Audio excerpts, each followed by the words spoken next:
back to Choice of Robots. Let's dive right back in. You spend the next 2 weeks searching news feeds for your name and wondering every day when Mark's article is going to come out. Mark, we just ignored. You're awakened on Friday, March 13th, 2020. Oh, Friday the 13th. Ooh, by a klaxon. A script you wrote on your laptop has detected Mark's article on the internet. You blearily sit up in bed and stop your laptop's alarm. It's about 5 in the morning. Miku walks into your bedroom to see what's the matter. You assure her that everything's fine, so she goes back to playing video games in your living room. The article is just a few paragraphs buried deep within the technology section of the San Francisco Chronicle's website. See, it's not even a main paragraph. The NSF funds Robot Baby is the headline. The article portrays you as a mad scientist, bent on making autonomous robots that one day shed human blood. Well, they're not robots if they're shedding human blood, are they? Mark tells us a story of how you and Professor Ziegler worked together to create Miku as a robotic soldier for the military. That's a straight up lie. It's the media. Of course it's a lie. The article goes into more length describing Professor Ziegler than you, as Mark appears to assume that you have largely acted under Professor Ziegler's direction. No, we are independent, good sir. Robots that can intellectually support our soldiers in the field are critical to our national security, Professor Ziegler says in the article. Better that they die on the front lines than our brave war heroes. Fair. The article emphasizes that while Miku is not much to look at yet, she signals a shift in military strategy for the US to use autonomous robots instead of people. The article questions whether or not it would be entirely responsible to give a robot like yours a gun. No, I don't think it would. Let's get that out of the way. With selective use of quotes from your friends and acquaintances, the article portrays you as a little vacant and suggests that you have perhaps sacrificed some of your humanity for your robot. The article concludes with a quote from Ellie. "Lily is just a dreamer," she said, "albeit one who is very good at making her dreams come true." The article wonders whether the end result of your technology will turn out to be a dream or a nightmare. How do you feel about Mark's portrayal? I'm confused, yes. I'm not angry. I think it's kind of funny. Let him write whatever the hell he wants. Who wants to be famous when you can be infamous? You're more than a little tickled to be the center of attention like this. It's like shaking the ants in an ant farm and watching them writhe in confusion. What is this, they wonder, unused to the presence of someone so far beyond their kin?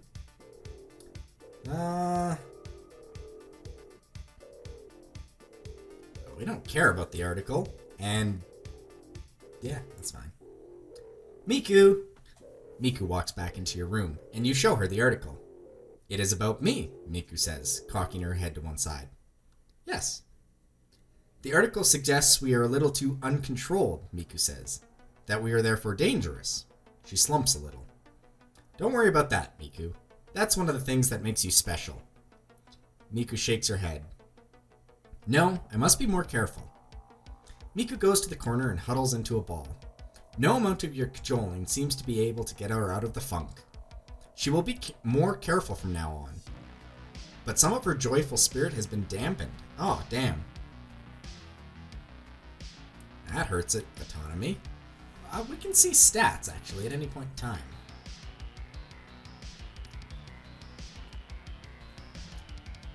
Autonomy is now buggy. Damn.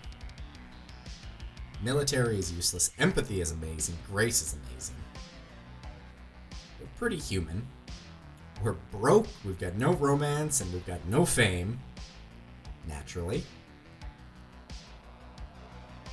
And we're pretty much not fans of anybody. Okay, cool. You briefly check the internet for more posts about the article. Remarkably, nobody has blogged about the story. You're getting a phone call. According to the caller ID, it's Mom. As your finger hesitates over the answer button, a second call appears on your screen. A number in Glendale, California. Probably a reporter?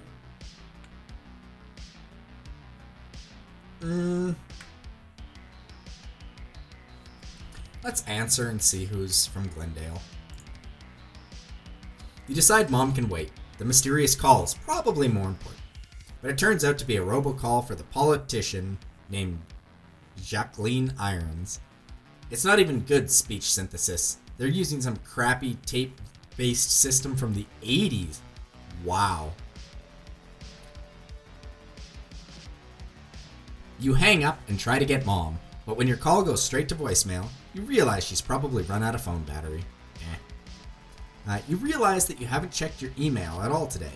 Checking it for the first time, one email in particular catches your attention because of the author's unusual email address.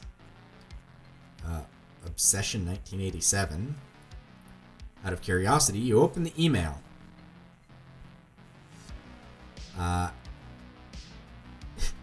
It's not too late to turn back, but this is your first and only warning. If you insist on creating machines of death, then I will be forced to stop you. Please dismantle your robot. If I must sacrifice my life to prevent you from destroying the world, I will do it, but I urge you to give it up peacefully. Matthew 16:26? I don't know if that's accurate. I thought it would. Yeah, it doesn't matter what. Silas. A death threat. Well, that's new. You do a little sleuthing online to see if you can find out more.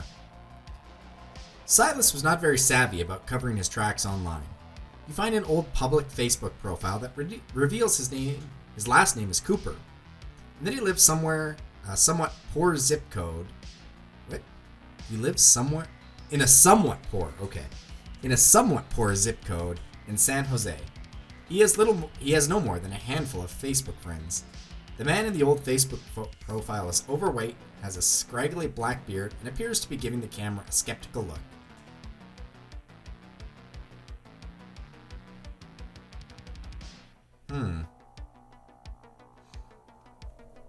We're not going to seek and destroy. We're not going to alert the police. Do we want to prove to Silas that our robot is harmless, or do we not care?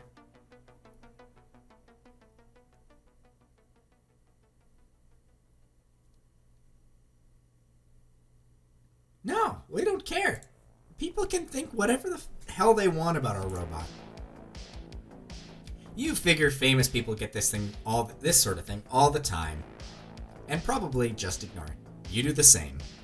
You check the time on your phone. You should probably get something to eat before your meeting with Professor Ziegler. Miku, I have to meet with Professor Ziegler. Stay here. Miku appears absorbed in some sort of Japanese dating simulation game when you head out the door.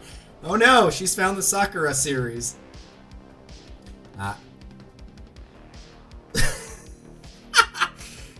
That is good, Lily, Miku calls after you. I've just maxed out my meter with Hime Miya? That's an awkward name. Hime Miya. Hime Miya? Okay. Hime Miya-chan. And we could use some privacy. You make your way across the campus to the Computer Science Building, a newly constructed tower of glass amidst the stucco and shingle mission architecture of the rest of the school. Professor Ziegler's office smells like cigar smoke and is decorated with posters advertising robot conferences with acronyms for names, and years before you were born. 89, Ichikai 92, and Eros 94. Professor Ziegler himself is sitting back in his swivel chair at an angle that makes the fluorescent lights reflect off his aviator glasses, so you can't read his expression. Can't read his eyes. If he's screaming, you could probably read the expression, or frowning, or smiling. There are two simple wooden chairs in front of his desk, and one is occupied by Juliet Roberts, the woman you demoed for. She is now wearing a uniform what? I think there's a punctuation error here. She's now wearing a uniform. She considers you with polite interest. Professor Ziegler bids you sit with a wave of his hand, and you do. Lily, I believe you've met Juliet Rogers? Juliet formally shakes your hand. You're surprised at her firm grip. Really? The military woman is... A pleasure to see you again, she says. I saw the article, Professor Ziegler says. I'm sorry you had to be caught up in that. I thought if I didn't grant him the interview, he wouldn't write it, you say in frustration. At any rate, Professor Ziegler continues, you now have placed me in an awkward position. You clearly can't continue to be my student. The press will assume that I am getting my ideas from you, and other fame-seeking graduate students will try to emulate your insubordination. He hesitates, and you wonder what is coming next. Yeah, fuck him. So, I have decided it is time for you to graduate. Cool. Professor Ziegler says, staple a few of your academic papers together and call it a thesis. Thank you, sir, you manage. The only appropriate response for your advisor telling you that he's going to let you leave with a PhD. That's kind of... I'll take it. You figure you can decide later whether or not to follow his suggestion about the form your thesis will take. Meanwhile, I asked Captain Rogers to come here because it's a poor advisor who doesn't try to secure a job for his students after graduation. He frowns and drums his fingers once. We're off the academic job hunt cycle, but Captain Rogers has something else for you in mind. Something else in mind for you. Captain Rogers nods. She nods at you, and then she says, The service has been interested in autonomous technology for some time, and we'd be honored to work out a way to collaborate. She looks at Professor Ziegler. By your leave, I would have a word in private with Lily. I'm worried because we don't have autonomy. Professor Ziegler waves you away, and you walk out of the building with Captain Rogers. The day is bright, and backpack-wearing cyclists whiz past you on their way to class. Sprinklers, deluge... Is deluge? I think it's deluge. Deluge is also a script in tech, so I'm confused. The campus zoysia, with too much water. Okay, zoysia is a word that I've never seen before. Damn, son. And the two of you must walk around the puddles they leave on the sidewalk. Professor Ziegler speaks highly of you, highly of your technical ability, says Captain Rogers. He said your work combines genius and artistry. Really? You try not to read too much into the statement. Professor Ziegler is trying to sell your work, after all. But a part of you wants to believe it. The Air Force is looking to make significant advances in robotic technology, Juliet says. I'm kind of a talent scout, looking for new scientists and companies to form relationships with. She gives you a friendly but professional smile. If you're planning on starting a company after you finish your dissertation, I think we can offer you a contract right off the bat.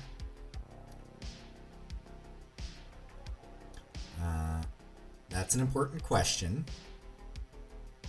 That first one.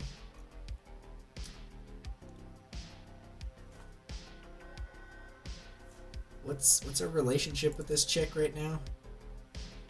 Juliet? Bad? Okay, we're not gonna do dinner. Would you be willing to... Is this gonna... Are we killing... You're the military. We're not selling to the military. In that case, I believe we don't have much else to say to each other, Juliet says regretfully. But here's my card, in any case. She gives you her card, an anachronism in this age of digital business cards, and bids you farewell.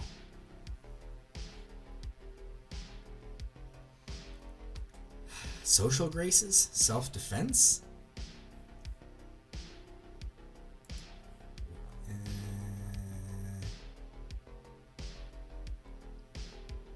We could bump up her military just a touch. She's... Grace is only stable. No, let's grace her. Let's do a little role-playing, you tell Miku. Pretend I'm a reporter. Do you have any plans to take over the world or replace human beings? Miku lets out a robotic whimper. Are they gonna say that? Maybe. You prepare Miku for some of the more aggressive questions reporters might ask. After a little while, Miku does understand a bit better how cruel people can be. The next morning, you're at home working on Miku's machine learning algorithms when Miku says, "I think there is somebody at the door for you." "I didn't hear a knock," you say.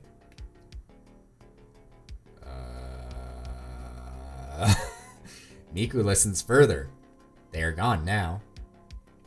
You open the front door to see that there is a greasy brown package, roughly the size of a shoebox, that has been left on your front doorstep. There's postage, but no postmark, and the return address is The President, 1600 Pennsylvania Ave, Washington, D.C.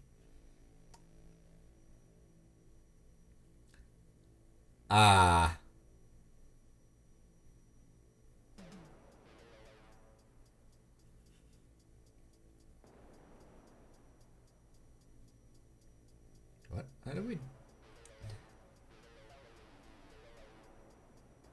So, do we reasonably believe this is a bomb?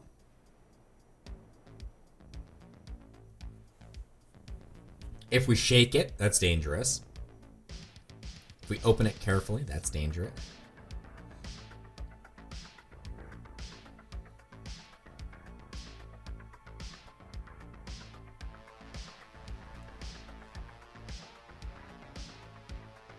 Do we call the police? I think we call the police.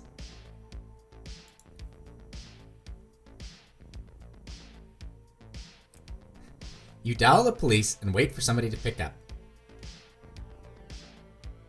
Do we hurry out the back door?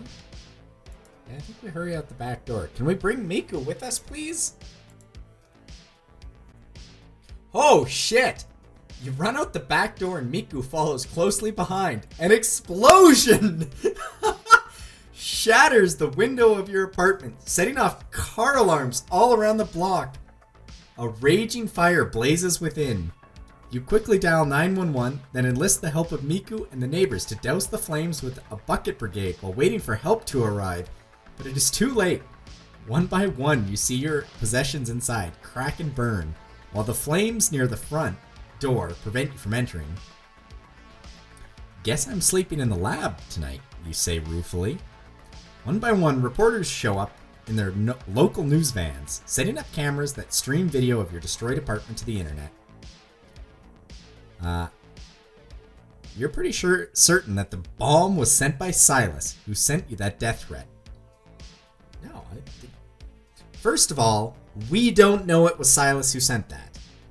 Second of all, if Silas sent a bomb to us, then we tell the police.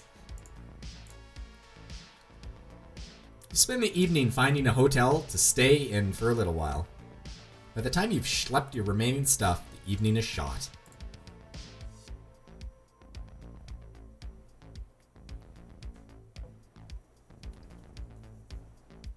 You spend the next few weeks fending off reporters as you write your thesis for graduate school.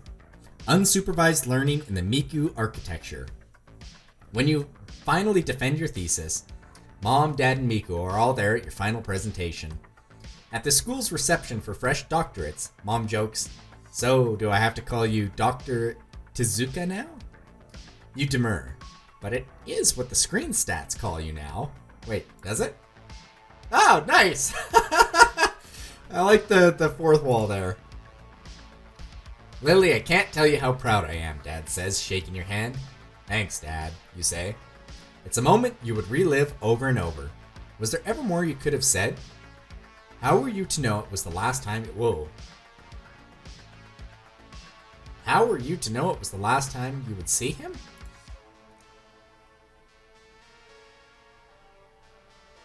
What? A week later, after your family has gone home, but you have not yet gotten out of the business of moving out of your apartment, you get a call from Mom. Oddly, she chose not to use video at all. "I have bad news for you," she says, and there's a heaviness in her voice that you've never heard before that fills you with dread. You are completely unprepared for what comes next. "Your father passed away last night." What? What? Your father's funeral is a simple graveside affair with a few attendees. The casket is sitting on a metal gurney next to a hole in which it will eventually be lowered. After everyone has gone, there are no trappings of any faith, since your father was not religious himself. Nor did he have many close friends, but the ones you know came. You find yourself sitting in the front row next to Miku, who was not explicitly invited, but was not explicitly prohibited either. Nico seems overwhelmed by the sadness in the air. You've never seen her so glum. Your mother, wearing a black dress and veil, goes up to stand next to the casket. It's not often that my English degree comes in handy, as Bill would have been quick to point out, she says with a wry smile. But on a few occasions, I find none of my own words seem sufficient, so I'd like to begin with a favorite passage of ours.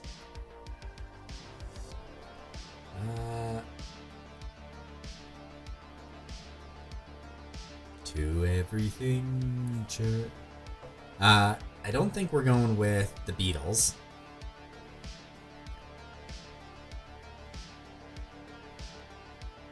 I kind of like this one.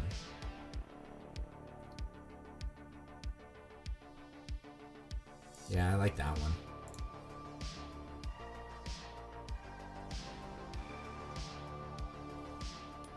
Do not despise death, but be well contented with it, since this too is one of those things which nature wills. For such as it is to be young and to grow old, and to increase and to reach maturity, and to have teeth and beard and gray hairs, and to beget, and to be pregnant, and to bring forth, and all the other natural operations which the seasons of thy life bring, which also is dissolution. This, then, is consistent with the character of a reflecting man, to be neither careless, nor impatient, nor contemptuous with respect to death, but to wait for it as one of the operations of nature. Mom clears her throat. That was Marcus Aurelius, one of Bill's favorite philosophers. Damn straight. Dad had his shit together. When he found that he was gradually fainting more and more, I think he knew the end was coming. But he was fearless about it. He actually alluded to that passage when I asked him about it. Mom smiles sadly. More than anyone I know, Bill was wise and accepting of whatever came his way. Let us all remember then to be brave as Bill in accepting his death. You glance at Miku, who seems very interested in this message of fearlessness in the face of death. Oh, I'm going to change the music for the actual playing through, but I've got the ODST sad saxophone over top of Rain, and it's too atmospheric. I feel it, that lump in your chest.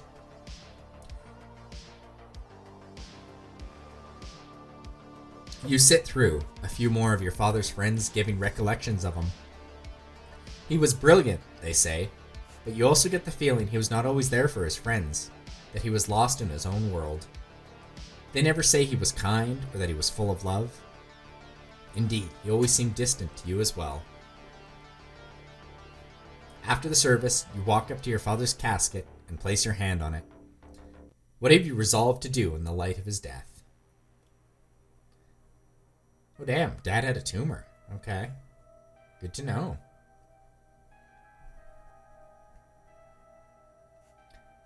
The bottom one, we're not doing that.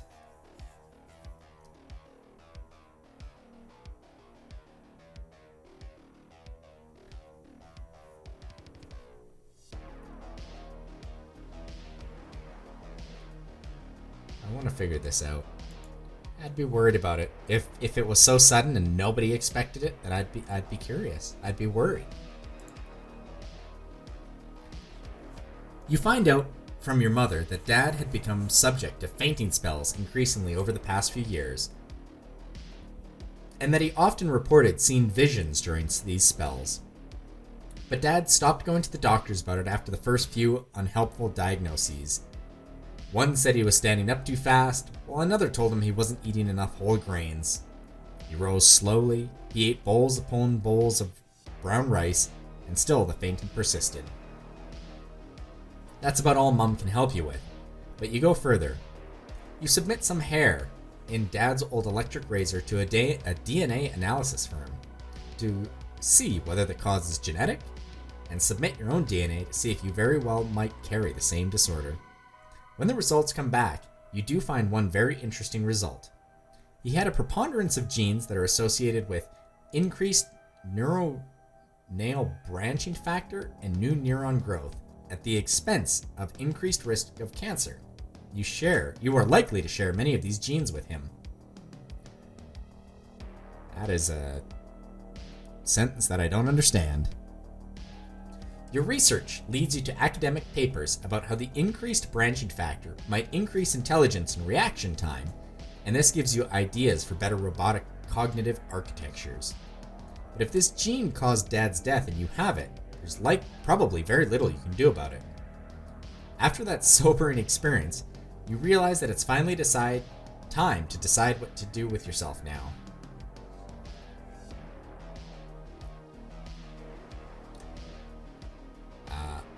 Screw Josh's company. I don't like the idea of our own company. Bourgeoisie.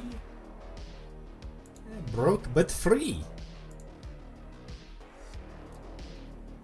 I don't like this sentence, but are you going to become some money-grubbing capitalist? Hell no, you have more important things to do. You can be a capitalist without being money-grubbing, sir. What are you going to do now? Miko asks you. Whatever I want, you say. Chapter 4. That's where we start. Next time. Till then, guys. Later.